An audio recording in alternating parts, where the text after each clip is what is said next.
자, 여러분 다 잘 아시는 노래죠. 이 노래 기억하십니까? 꼭꼭 숨어라. 머리카락 보일라.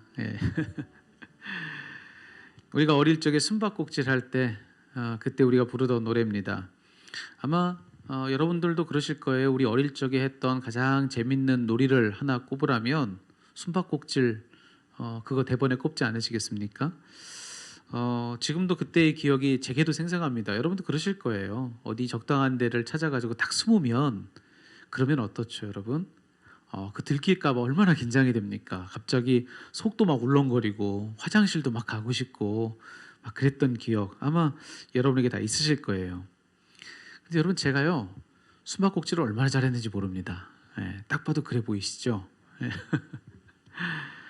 보통 숨바꼭질 잘 못하는 친구들이 술래를 맡으면 어떻게 하느냐? 늘 뻔한 데만 찾습니다. 근데 문제는 뭐냐? 뻔한 데 숨는 사람이 없는 거예요. 다 뻔하지 않은 데를 찾아서 숨거든요.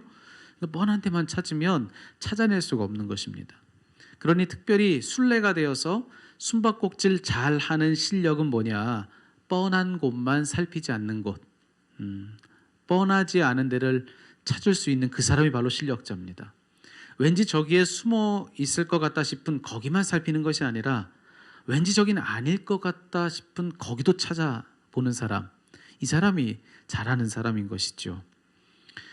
지금 우리가 대림절기를 지나가고 있습니다. 주님 오심을 기다리는 그런 절기를 우리가 지나가고 있는데요. 우리 주님께서 우리에게 오실 때, 우리에게 찾아오실 때 앞서 이야기했던 그 숨바꼭질 하는 아이들처럼 절대로 자기를 못 찾도록 스스로를 꽁꽁 숨기고 오시는 거냐? 그건 아닙니다.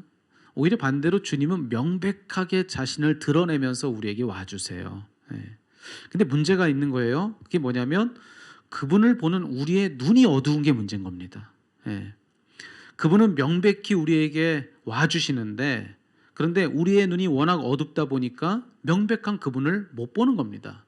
그래서 결과적으로 그런 우리에게 주님을 찾는 일은 마치 무엇과 같이 될 수밖에 없느냐 하면 마치 숨바꼭질 하는 거와 비슷하게 될 수밖에 없다는 거예요. 우리의 어두운 눈 때문에. 자, 그래서 지금 주님 오심을 기다리는 우리는 숨바꼭질 잘하는 실력 있는 술래가 될 필요가 있습니다. 자, 그 실력 뭐라고 말씀드렸죠? 숨바꼭질 잘하는 실력, 뻔한 데만 찾지 않는 것.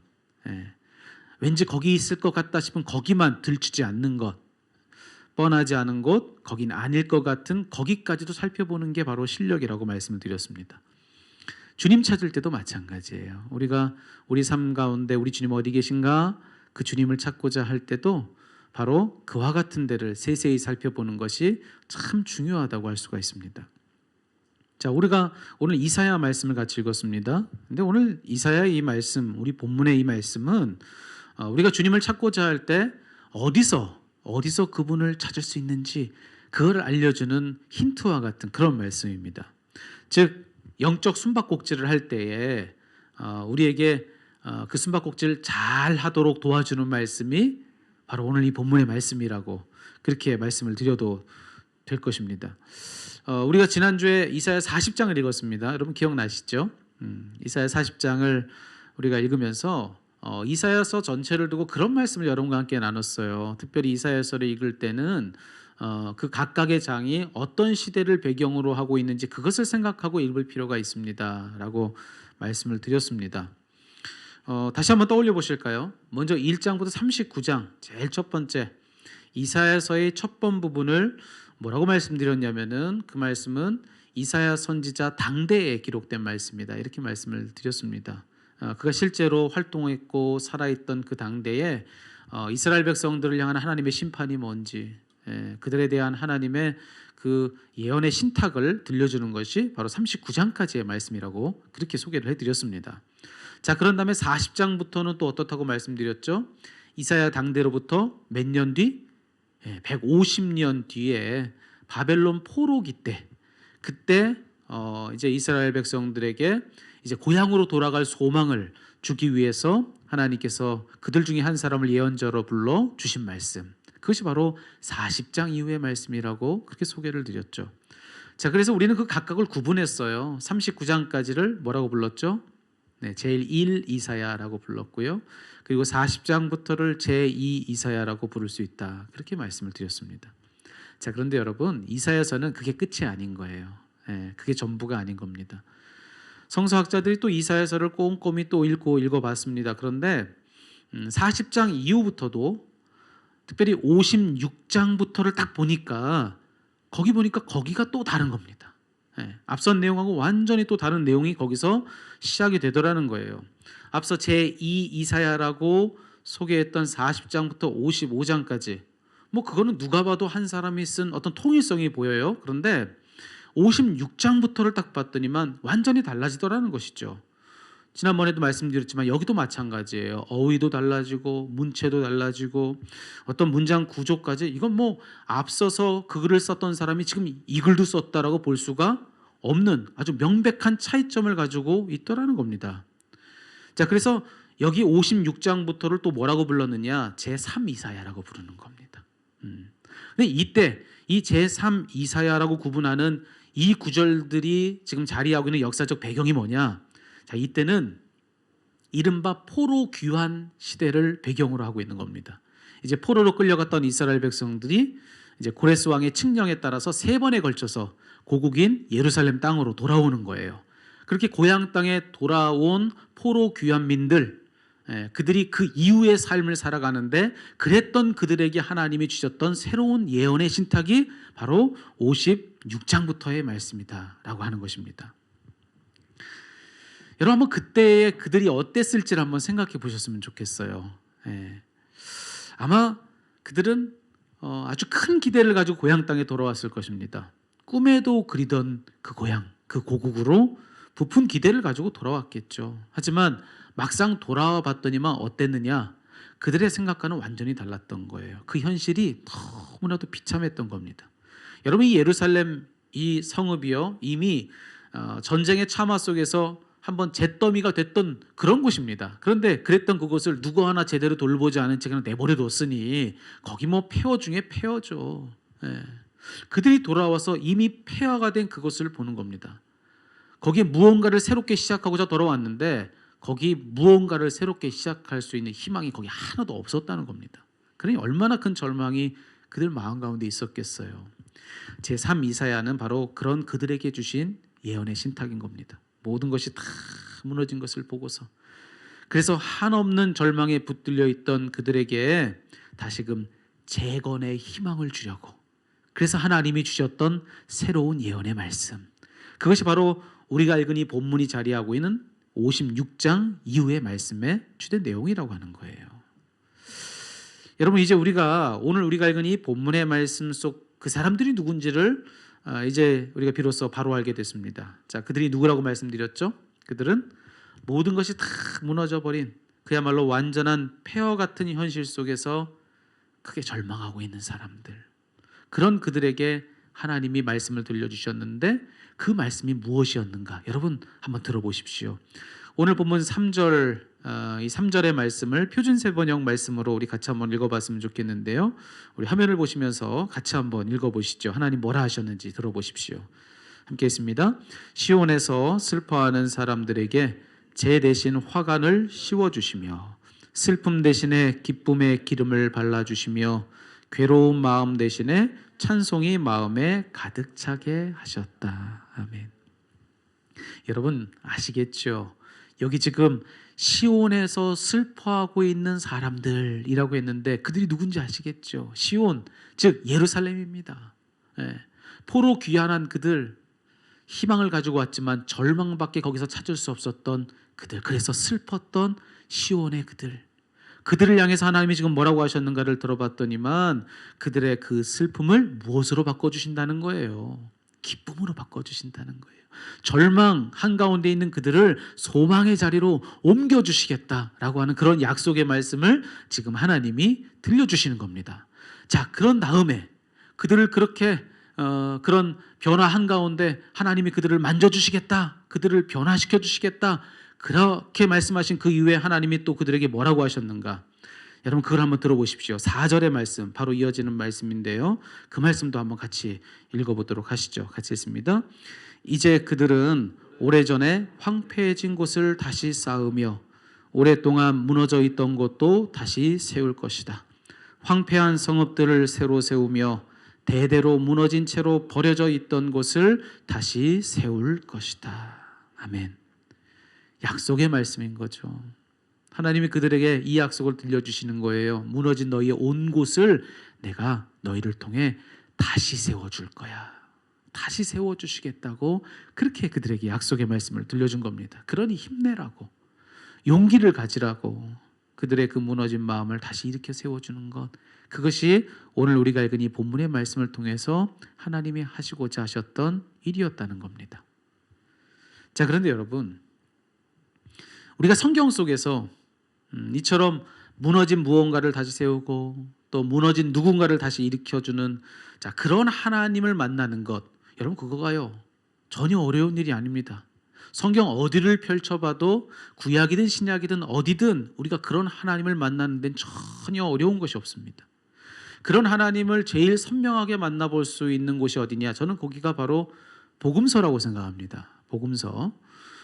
인간의 몸을 입고 하나님께서 이 땅에 오셨죠. 자, 그런데 그렇게 이 땅에 오신 그 하나님께서, 그러니까 우리 예수님께서 이 땅에서 누구를 찾아가셨는가?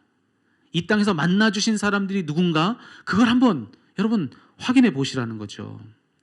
여러분 누구였습니까? 여러분 머릿속에 있는 그들이 누구였는지 한번 떠올려 보셨으면 좋겠습니다. 뭐 순서 없이 생각나는 대로 이야기하자면 38년 된 병자 있죠. 그리고 혈류병 걸린 여인들도 있습니다. 여인도 있죠. 그리고 나병 환자들, 또 누가 있을까요, 여러분? 거라사의 광인, 귀신 들린 사람들, 그리고 가늠하다 현장에서 잡혀온 여인도 있고요. 그리고 모든 이들에게 미운 것이었던 세리장 삭개오도 있습니다.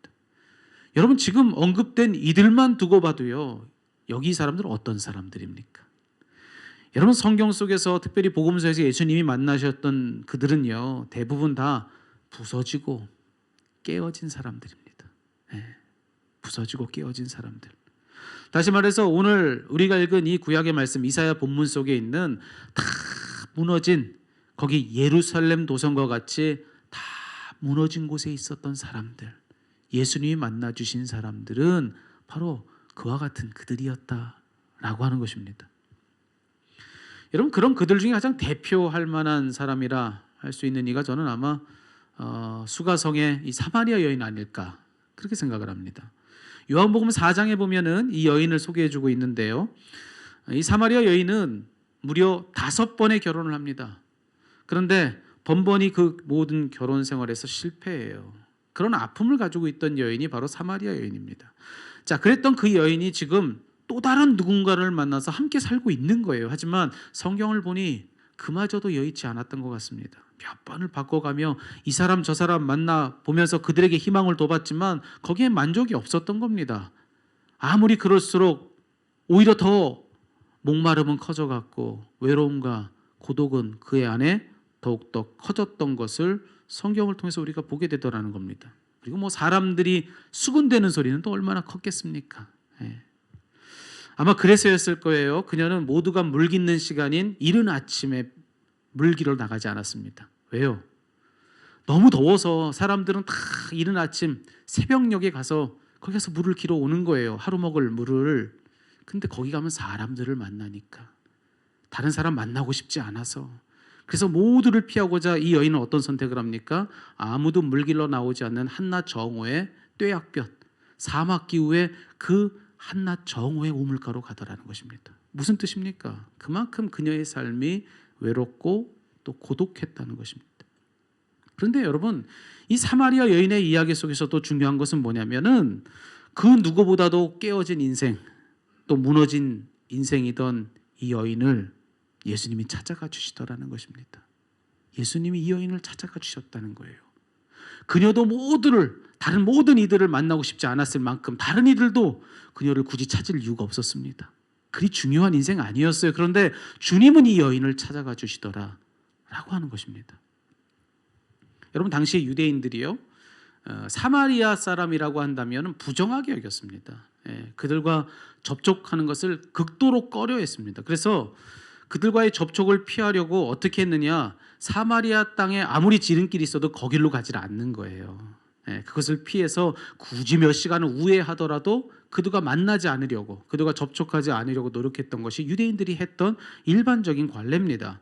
자, 그런데 오늘 요한복음 4장 3절과 4절의 말씀에 보니까 거기 예수님의 행보에 대해서 뭐라고 이야기를 해주고 있느냐면, 여러분 들어보십시오. 유대를 떠나사 다시 갈릴리로 가실새 사마리아를 통과하여야 하겠는지라. 여러분 지도를 딱 펼쳐놓고 보면요, 그러면 여기 밑에가 바로 유대고요, 갈릴리는 그 위에 있습니다.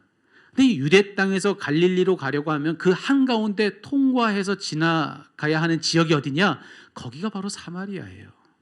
그러니 사실 유대 땅에서 이 갈릴리라고 하는 곳으로 가려고 하는 사람은요, 그가 누구라도 어떤 선택이 더 사실 쉬운 선택이냐, 이 사마리아를 지나가는 것이 제일 쉬운 일인 겁니다. 제일 빠른 길이 되는 거예요. 근데 유대인들은 어떻게 했다고요? 우리가 생각할 땐 그게 당연한데 그 당연한 선택을 유대인들은 하지 않은 겁니다. 왜요?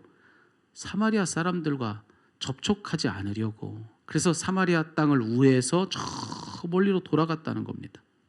자, 그런데 지금 그런 유대인들 중에 하나셨던 예수님이 어떻게 하셨다고 지금 성경은 이야기해주고 있는 것이냐? 누구도 가려 하지 않는 그 땅으로 예수님은 기꺼이 가겠다고 하셨다는 겁니다. 마치 예수님의 그 분명한 의지를 반영이라도 해주듯이 성경은 이렇게 기록하고 있는 거예요. 사마리아를 통과하여야 하겠는지라. 예수님이 거기 꼭 가셔야겠다고 그렇게 생각하셨다는 그런 구절로도 이 말씀을 읽을 수가 있는 겁니다. 왜 그랬을까요? 모두가 가려하지 않는 그 땅, 왜 예수님은 그토록 가려고 하셨던 것일까? 예수님이 그 사마리아 땅에 들어가신 뒤에 만난 이가 누구였는가를 봤더니만 바로 수가성, 이 사마리아 땅에 수가성이라고 하는 곳에 사는 이 사마리아 여인을 만나 주시더라는 것입니다. 그럼 우리가 이유를 아는 것이죠. 왜 가셨던 것일까요? 그 여인 만나려고, 아무도 만나주지 않았던 그 여인을 우리 주님 만나시려고, 그래서 곧장 그 사마리아를 가로질러 그 여인이 있는 그곳까지 예수님은 가셨다는 것입니다. 여러분, 예수님 당시에 얼마나 많은 사람들이 있었는지를 우리는 잊으면 안 돼요. 그들 중에는요, 정말 모든 사람이 다 만나고 싶어 했을 만큼 대단한 사람들도 있었겠죠. 유명한 사람들 왜 없었겠습니까? 자, 그런데 우리 주님께서는 이 땅에 오셔서 그 모든 이들을 다 제쳐두고 누구를 만나셨다고요? 무너진 데 있는 사람들, 깨어진 마음 가지고 힘겹고 어렵게 그렇게 저마다의 삶과 분투하고 있는 그런 사람들, 그 무너진 데 있는 그들을 만나러 우리 주님은 가주시더라는 것이죠. 여러분, 지금까지 이 모든 이야기를 정리해 보면 이런 결론에 이르게 되는 거예요. 자, 우리 하나님은 어떤 분이신가? 우리 주님은 어떤 분이신가? 성경이 한결같이 알려주고 있는 사실은 바로 이것입니다. 그분은, 우리 주님은 깨지고 상한 일을 절대로 외면하지 않으시는 분이라는 겁니다. 여러분, 이걸 꼭 기억하십시오. 우리 주님은 어떤 분이시냐? 무너진 데가 있다면 그것을 절대로 그냥 지나치는 법이 없으신 분, 그분이 바로 우리 주님이시라는 겁니다. 여러분, 우리가 주님이 진정 어디 계신가, 우리의 삶의 자리 어디에 지금 주님 계신가, 그걸 찾고자 한다면 여러분, 이것이 우리에게 아주 중요한 힌트가 되는 거예요. 자, 우리의 삶에 주님 어디 계시는가? 자, 주님이 이 땅에 오셔서 가셨던 거기가 어딘지를 보면 되는 거예요. 성경에서 뭐라고 얘기해 준다고요? 주님은 어떤 분이시라고 말씀하고 있습니까? 깨어지고 상한 인생, 그들이 서 있는 그 무너진 데를 절대로 지나치지 않는 분, 이게 성경이 우리에게 알려주는 중요한 사실이라고 하는 것이죠. 여러분, 저희 집은 조금 이상합니다. 보통 남자들이요, 마트 가는 거 싫어하잖아요. 그렇죠? 네. 근데 저희 집 남자들은 마트 가는 걸 그렇게 좋아한답니다. 저랑 저희 아이들이 쉬는 날 코스코 가는 걸 그렇게 좋아해요. 그래서 뭐 가봐야 특별한 거 없습니다. 그냥 이렇게 카트 이렇게 밀면서 어슬렁어슬렁 걸어 다니잖아요. 그런데 희한해요. 그게 그렇게 힐링이 돼요. 네. 근데 그 중에서도 제가 가서 제일 좋아하는 게 뭐냐, 제 아는 제 지인 중에 저랑 나이가 비슷한 또래가 하나 있는데 그분은요, 이게 고기 코너 가면 그렇게 좋다는 거예요. 네, 정육 코너 가면 가자마자 제일 먼저 가는 게 정육 코너를 간대요. 가가지고 이 소고기 마블링을 보면 그렇게 힐링이 된답니다. 그래서 거기 몇 분이고 그냥 그것만 이렇게 보고 있으면 그렇게 좋대요, 그냥. 그래서 오늘은 무슨 고기가 새로 나왔나 이걸 보는 게 그렇게 재밌다는 거예요. 근데 제가 그분이 이해가 돼요. 네, 저도 가면 뭐가 그렇게 좋냐면 제일 먼저 문을 딱 열고 들어가면 뭐가 있죠? 가전제품. 네, 가면 컴퓨터 있고 스피커 있고 막 그러지 않습니까? 텔레비전 이렇게 막 있고 이렇게 있는데 거길 가서 보면 그렇게 재미가 있어요. 네, 뭐 가서 사지도 않는데요. 그냥 보면 어쩌다 보면 새로운 물건이 들어오잖아요. 그러면은 저희 집에 물건 새로 들어온 것처럼 그렇게 반갑고 좋아요. 아, 이거 뭔데 또 새로 들어왔나 이렇게 또 보기도 하고. 그래서 저희 집사람하고 장 보러 가면요, 제가 그러는 걸 아니까 제 아내가 항상 그럽니다. 예, 딱 들어가자마자 다 보고 나서 만나. 그래서 제가 충분히 거기서 아이들과 함께 이것저것 살피고 나서 이제 꽤 시간이 돼서 이제 다 보고 나서 이제 어딘가로 가서 이제 만나고 그렇게 하는데, 여러분 혹시라도 코스코에 오셔서요, 제가 있나 없나 저를 찾아보시려면 가전제품 파는 데로 와 보십시오. 거기 오면은 제가 있습니다. 근데 여러분, 저 말고 예수님 찾으려면 어디로 가야 될까요? 저 말고 우리가 지금 대림절기에 주님 오심을 기다리고 있는 거 아니겠습니까? 근데 우리가 만나 뵙기 원하는 그 주님 찾고자 한다면, 그러면 우리는 어디로 가야 하는 것일까? 앞서 서두에 그렇게 말씀드렸어요. 주님 오심을 기다리는 것은 마치 무엇과 같다고 말씀을 드렸느냐? 우리가 순례가 돼서 숨바꼭질을 하는 것과 같다, 이렇게 말씀드렸습니다. 만약 그렇다고 한다면 지금 어딘가에 숨어 계시는 그분을 찾기 위해서 우리가 지금 가서 들춰봐야 될 때가 어딜까? 여러분 생각은 그곳이 어디라고 생각이 드십니까? 오늘 성경은 우리들에게 이렇게 얘기해주고 있는 거예요. 주님을 찾고자 한다면 그러면 무너진 데로 가보라는 것입니다. 무너진 데. 여러분 곁에 무너진 곳은 어디입니까? 지금 우리 곁에 깨어진 마음으로 아파하고 신음하고 있는 이들 누군가? 또 빈 마음으로 외로워하고 있는 그들은 또 누군가? 여러분 성경은 얘기해주고 있는 거예요. 우리 주님이 제일 먼저 찾는 이들, 우리 주님이 제일 먼저 찾아가는 그 자리는 바로 그 무너진 데 있는, 그 무너진 마음 가지고 있는 그들이라고 그렇게 말해주고 있는 것입니다. 그러니 우리가 진짜로 주님 만나 뵙고자 한다면 그러면 어디를 꼭 가야 된다고 그렇게 우리들에게 이야기를 해주고 있는 겁니까? 우리 삶 주변에 이 세상 무너진 데가 있다면 거기 바로 그곳으로 가보라고 성경은 지금 우리들에게 그런 권면을 들려주고 있는 것이다, 그렇게 말씀을 드리는 거예요. 여러분 언제가 여러분에게 믿음은 행동이 증명한다 라고 하는 이 책을 쓴 쉐인 클레어본이라고 하는 사람을 소개한 적이 있습니다. 기억하시는 분들이 계실 거예요. 그의 책을 보면요, 그가 마더 테레사 수녀를 만났던 일화를 소개해주고 있는 대목이 있습니다.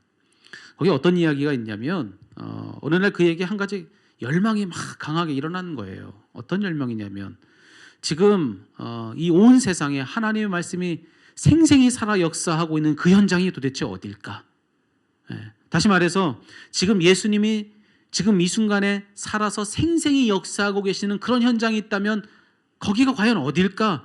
거기를 좀 찾아서 그곳으로 가서 거기서 주님을 좀 만나봐야 되겠다라고 하는 그런 열망이 이 사람 안에 강하게 일었다는 겁니다. 찾고 찾았더니 어디가 눈에 들어오기 시작했느냐면 바로 마더 테레사 수녀가 사역하고 있는 인도의 캘커타가 떠올랐다는 거예요. 그래서 당장에 짐을 싸가지고 그곳으로 갑니다. 거기서 노구의 몸으로 빈자들과 약자들, 그 많은 소외된 이들을 위해서 사역하고 있는 이 테레사 수녀 곁에서 총 10주간의 시간을 함께 보냈다는 거예요. 자, 그런데 거기서 그녀와 함께 보낸 그 시간을 통해서 이 쉐인 클레어본이라고 하는 이 사람이 새로 깨달은 사실이 하나 있더라는 겁니다. 그걸 그가 자기 책에서 소개해주고 있는데, 처음에는요 거기 캘커타의 마더 테레사를 만나면 그 수녀 안에서, 그 수녀에게서 예수님을 볼 줄 알았다는 겁니다. 아, 거기 가면 마더 테레사 수녀라고 한다면 그를 만나 거기서 예수님을 만날 수 있겠지라고 그는 그렇게 생각하고 거기로 간 거예요. 그런데 막상 거기에 딱 가봤더니만 꼭 그렇지만 않더라는 것입니다. 가봤더니만 그녀 말고도 그녀 곁에서 더불어서 빈자와 약자들을 함께 돌보고 헌신하고 봉사하고 있는 다른 모든 사람들이 거기 있는데, 가만 봤더니만 거기 함께 동역하고 있는 그들 안에도 예수님이 계시더라는 겁니다. 가만 봤더니만 마더 테레사 수녀만이 아닌 거예요. 거기 수많은 사람들의 그 마음속에 예수님이 계신 게 느껴지더라는 것입니다. 근데 또 가만히 생각해 보니까 또 깨달아지는 것이 있는데, 그들과 함께 그 10주간의 시간을 보내는 동안에 자기 자신을 두고서 내 안에도 예수님이 계시는구나, 그것이 그에게 깨달아지더라는 것입니다. 그러면서 쉐인 클레어본이요, 자기가 기억하고 있는 이 마더 테레사의 이 말을 우리들에게 들려주고 있는 거예요. 그녀가 이렇게 이야기했다고 합니다. 수많은 사람들이 지금 살아계신 예수님을 좀 만나겠다고 이 인도의 캘커타를 향해서 전 세계에서 지금 몰려드는 그런 많은 그런 순례객들에게 이 노수녀가 이런 말을 했던 겁니다. 우리에게 보는 눈만 있다면 캘커타는 어디에나 있습니다. 여러분의 캘커타를 찾으세요. 사랑하는 성도 여러분, 살아계신 주님을 만나 뵐 수 있는 여러분의 캘커타가 여러분은 어디라고 생각하십니까? 여러분, 우리가 대림절 때가 되면요, 늘 하는 기도가 바로 이것입니다. 주님 내게로 와주세요. 주님 내게로 와주십시오. 근데 여러분, 이 기도를 좀 이렇게 바꿔보시면 어떻겠습니까? 주님, 제가 주님 계신 곳으로 가겠습니다. 여러분, 우리가 늘 그러잖아요. 우린 절대로 한 발짝도 움직이지 않고 내가 서 있는 그 자리에 딱 서가지고 주님 제게로 와주세요. 전 그대로 여기 이렇게 있을 거니까 제가 원하는 시간에 제가 원하는 모습으로 제가 원하는 방법대로 그렇게 주님 내게 와주세요. 우리 늘 그렇게 매년 이때만 되면 그렇게 기도하는 거예요. 그걸 바라는 거예요. 하지만 우리가 이것을 간과하고 있는 것입니다. 주님 계시는 그곳 어디냐? 무너진 데, 깨어진 사람들의 빈 마음이 있는 그 무너진 데에 주님은 이미 와 계신다는 것이죠. 그러니 주님은 오늘 이 말씀을 통해서 우리에게 뭐라고 말씀하고 계시는 거예요? 내가 와 있는 그곳으로 네가 오라고, 내게로 좀 오라고, 그렇게 이 말씀을 통해 우리를 초청해 주신다고 저는 믿습니다. 여러분, 제가 무슨 거창한 데 가자는 말씀 드리는 거 아닙니다. 뭐 대단한 일을 한번 해보자고 말씀드리는 거 아니에요. 여러분, 사실 우리가 조금만 살펴보면요, 우리 곁에 무너진 마음으로 아파하고 있는 그들의 그 무너진 자리 얼마나 많은지 모릅니다. 내가 알고 있는 내 친구들, 내 가족들, 내 주변의 이웃들, 교회의 식구들, 여러분, 지금 무너진 데서 신음하고 있는 이들이 한두 명이 아닐 수 있다는 것입니다. 그들이 선 그 자리에서 우리 주님이 뭐라고 말씀하세요? 그 바로 무너진 그곳이 바로 내가 너를 만나줄 것이니 그곳으로 너 내게 와라. 그렇게 우리를 청하고 계신다는 것입니다. 여러분, 주님 만나 뵙길 원하십니까? 그렇다면 무너진 곳으로 가십시오. 여러분 곁에 있는 무너진 그곳으로 가서 그들과 함께 아파하십시오. 그들과 함께 눈물 흘리십시오. 그들과 함께 부둥켜 울며 하나님을 향해 부르짖으십시오. 거기가 바로 우리 주님 만나는 자리인 것을 잊지 않는 여러분 되시기를 주님의 이름으로 축원합니다. 그래서 이번 한 주간에 우리가 이런 기도가 좀 있었으면 좋겠습니다. 하나님, 내 곁에 무너진 거기가 어디입니까? 그것을 볼 수 있는 눈을 좀 열어주십시오. 내게 그곳을 보여주십시오. 내가 그곳으로 가서 거기서 우리 주님을 만나 뵙기 원합니다. 주님 이미 거기 와 계신데 하나님, 내가 그곳으로 가서 주님을 뵙겠습니다. 내 눈을 열어 그곳을 보여주옵소서. 그런 기도가 이번 한 주간 우리에게 있기를 살아계신 우리 구주 예수 그리스도의 이름으로 축원합니다. 무너진 데서 주님을 보게 될 것입니다. 그곳에 그들에게서 주님을 보게 될 것입니다. 이 시간 함께 우리가 찬양했으면 좋겠습니다. 이 시간 찬양할 때는 오늘 말씀 속에 있는 이 고백을 우리 마음에 담아서 그렇게 고백했으면 좋겠습니다. 나 주님의 기쁨 되고 싶습니다. 제가 주님의 기쁨 되는 그 자리 거기 서겠습니다. 그런 사람으로 살겠습니다. 제가 원하는 한 가지, 다른 것 아무것도 아니고요, 딱 한 가지, 주님 기쁨 되기를 원합니다. 우리 그런 마음속 고백을 기도로서 우리가 이 찬양을 올리도록 하겠습니다.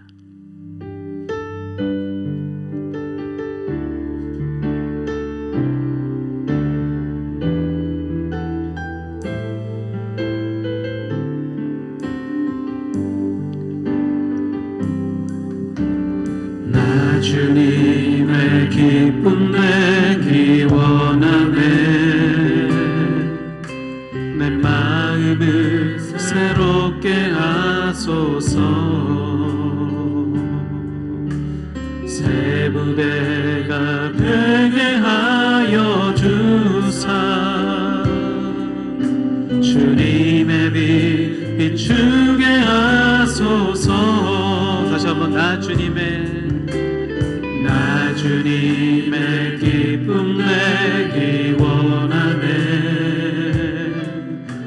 내 마음을 새롭게 하소서. 새 부대가 되게 하여 주사. 주님의 빛 비추게 하소서.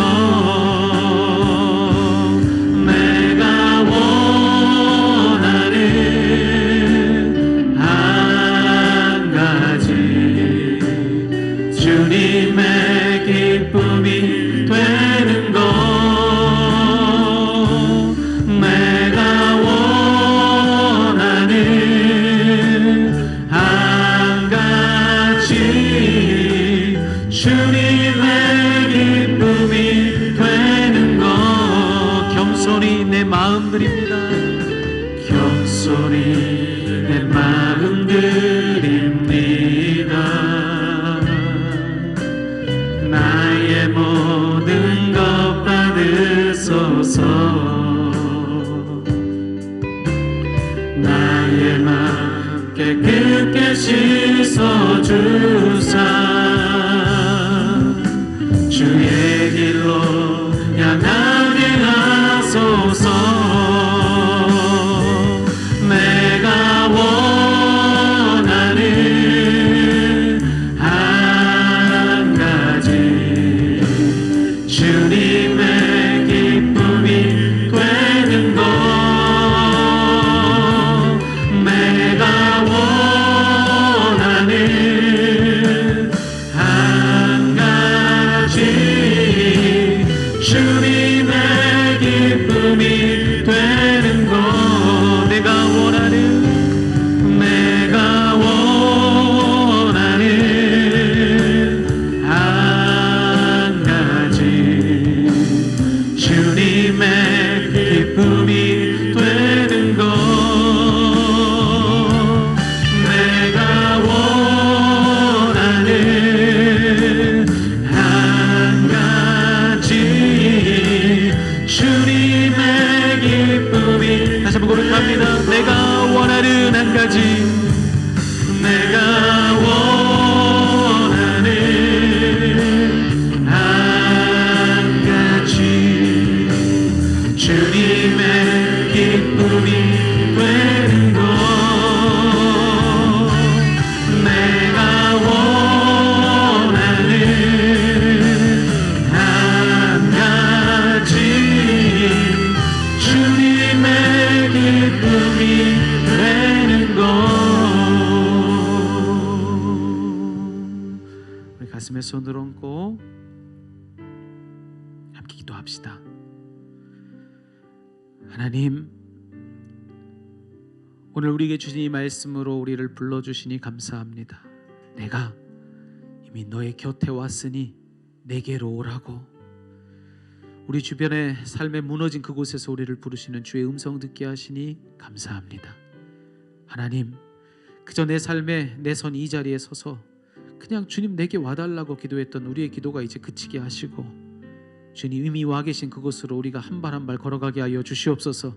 거기 가서 무너진 마음 부둥켜 안고 울고 있는 그들과 함께 울며 그들과 함께 얼싸안고 기도하며 아버지와 마음같이 부대끼며 거기서 우리가 그들을 통해 주님을 만나게 하여 주시옵소서. 주님, 우리의 눈을 열어주십시오. 거기 어디입니까? 아버지, 우리 곁에 무너진 그 자리 어디입니까? 그곳으로 우리를 부르시니 이제 우리가 가서 거기서 주님을 만나 뵙게 하여 주시옵소서. 오늘 우리를 불러주신 하나님 감사합니다. 기꺼이 아멘하며 가게 하여 주시고 힘써 아버지 그 길을 위하여 아버지 우리가 그 걸음을 걸어가도록 우리 마음 움직여 주시옵소서. 예수 그리스도의 이름으로 간절히 기도하옵나이다. 아멘.